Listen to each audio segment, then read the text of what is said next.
So far, we've worked on creating a basic web page that has some HTML elements and some video elements and photos, but we haven't talked about how to allow the user to give us some information.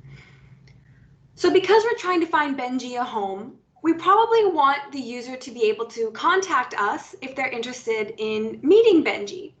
So we're going to go ahead and start with that now. Before we get started, I do want to talk about the fact that we can't really use a browser to send an email to us because it's too easy for people to spam our servers if we let them just enter in stuff without adding any sort of safeguards. So in order to have a safe way for allowing users to send us a message, we're going to use a free service called FormSpree. You don't have to worry too much about what that is, but you can go ahead and read about it if you're interested. But we're just going to use it for our purposes so that it can handle the emails coming into us in a safe way to make sure that we're not getting spammed. All right, so our goal by the end of this is to have a contact page like this. And with that in mind, let's go ahead and get started. So the first thing that we're going to do is add our form tag here.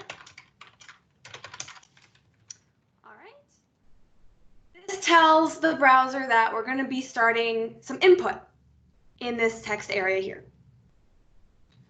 All right, so nothing's showing up yet. That's because we haven't really put any content into the form. So let's get started by doing that. I think it's important to have a text box or an input box for the user to be able to enter information onto.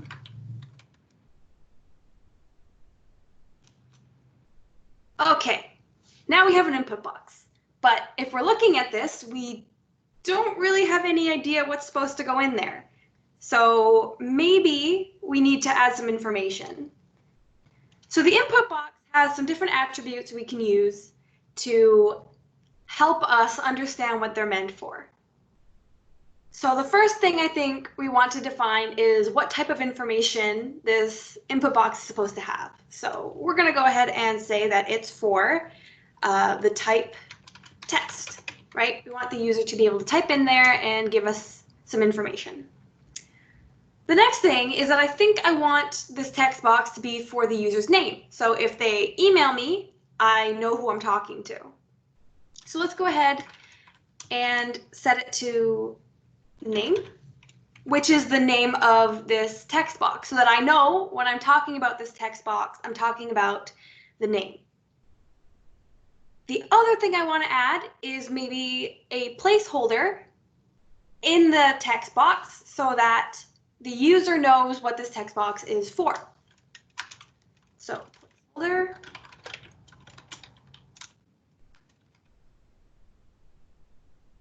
There we go. All right, so now we know that the user is supposed to enter in their name here. But I think maybe we need another label of some kind, so that's a little bit more clear for the user.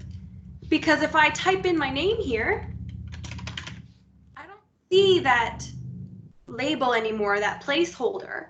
And maybe I'm going to forget what this was. So I think it's important to have another label there as well. So let's go ahead and add a label. As you probably expected, the tag is just called label. And we want the label to be name. Cool. One more thing we want to do is we want to associate this label with this input box. And the way that we can do that is to say that this label is for name, which is this name here. This associates the two items together. Cool, great, we have a name, but I don't know if you remember the form we were looking at, we still require a few more items. So let's keep going. All right, the next thing I think we want is another area for the message. So let's start by adding a input.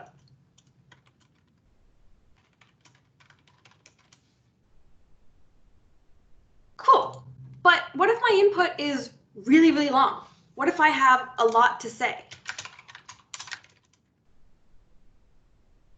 Well, now that's kind of hard to see, right? I don't really know what I'd written in before, and I kind of have to scroll around if I want to see it. So maybe the input box isn't the best option for us.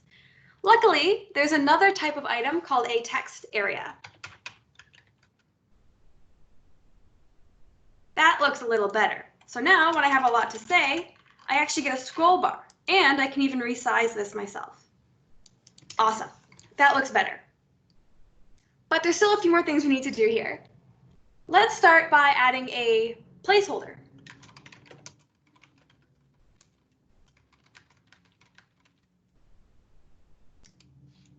Cool. Now we're kind of giving the user an idea of what we're supposed to be putting in there. The next thing we want to do is make sure we know what this text area is for. So we'll write our name, and this is going to be a message. Okay, one more thing, and that's that I want a label. And the label is going to be for the message. And we're going to say your message.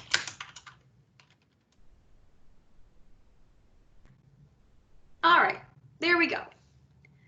The only thing that we're still missing from here is a submit button. So let's add that. Now, because this isn't a form, we can just add an input, but instead of having an input for text, we want the type submit. This is a special type of button that's included in forms, and it tells the browser that this button will send the information from here into whatever the form is supposed to do with it. Now, we haven't defined what that is yet, so our submit button doesn't really do much for us. It does bring us to a bad path because we haven't defined what we're supposed to be doing. So we can go ahead and try to reset this. There we go. All right, this time we're not gonna click the button until we've figured out what we're doing. So I mentioned earlier we're using form spree to help us out. So what we need to do is define an action. So the action is what the form is going to do when we click the submit button. So the action is actually going to be using the form spree URL that we were given earlier. Okay, so if this was going to be your page for Benji, you would want to change this value here to your email so that it gets sent to your email instead of a placeholder here. The other thing we want to add is the method, which is post. There are different types of things you can do with information. Post means we are giving the information to form spree. You can read more about that in your spare time. There's other methods like put and get, but we're not going to go into those right now. You just need to know that post means we're giving our information to form spree. Okay, looks pretty good. I think we're almost done with this, but if we go back to our form, we can see that there's a little bit missing in terms of the styling. We also haven't added our contact me label. So let's go ahead and add that real quick right here. All right, and the other thing that it had was a div containing this whole area. So let's go ahead and do that as well.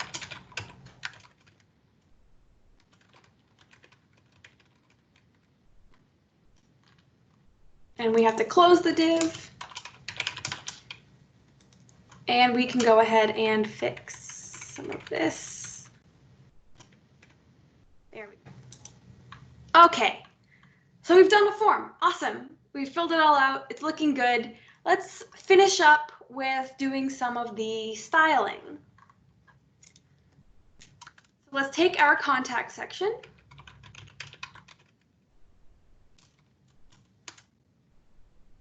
We're going to add a set width. We're going to add a margin.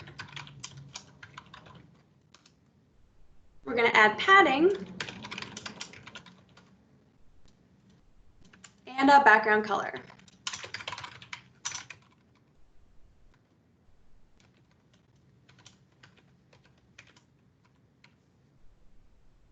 All right, there we go.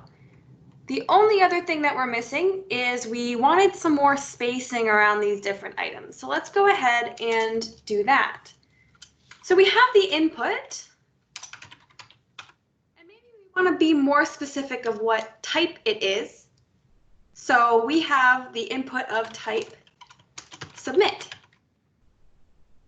And now we want to have some specific rules that associate with just the submit type button. So we want the background color to be this color here. There we go. We want our text color to be white, which I'll do once I fix that semicolon. Okay. We also don't really like that border, so we're going to get rid of the border. Okay. And we want the button to be rounded, so we're going to do border radius 3 pixels. That's what rounds the pixels at the edges there in the corners. And we're going to go ahead and add some padding. Okay, that's looking a little bit better for us. But I think we want all of the inputs, not just the submit input, to have some styling too. So let's go ahead and add that. This will affect all the inputs. So it'll affect the input box and the input item here for the submit button. Let's go ahead and add some margins.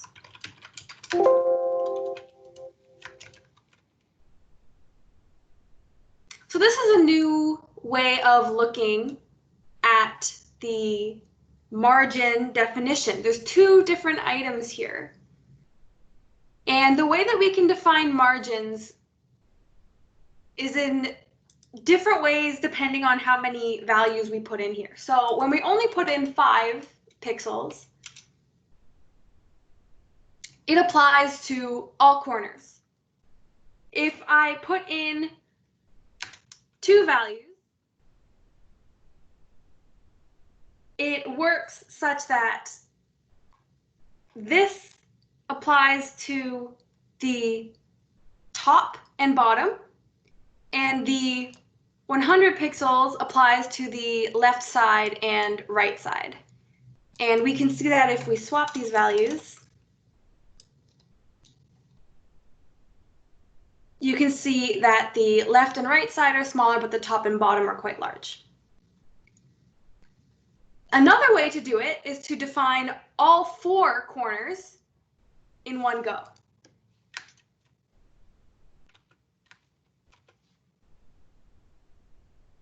And the way that you can read this is top, right, bottom, left, or north, east, south, west. Top, right, bottom, left. But we're only going to be doing the tops and bottoms together and the left and right together. So let's go ahead and redefine that. Okay, looks good to me. One more thing that I wanted to change was, I think, the text area. I wanted some more room on the text area. So let's add that.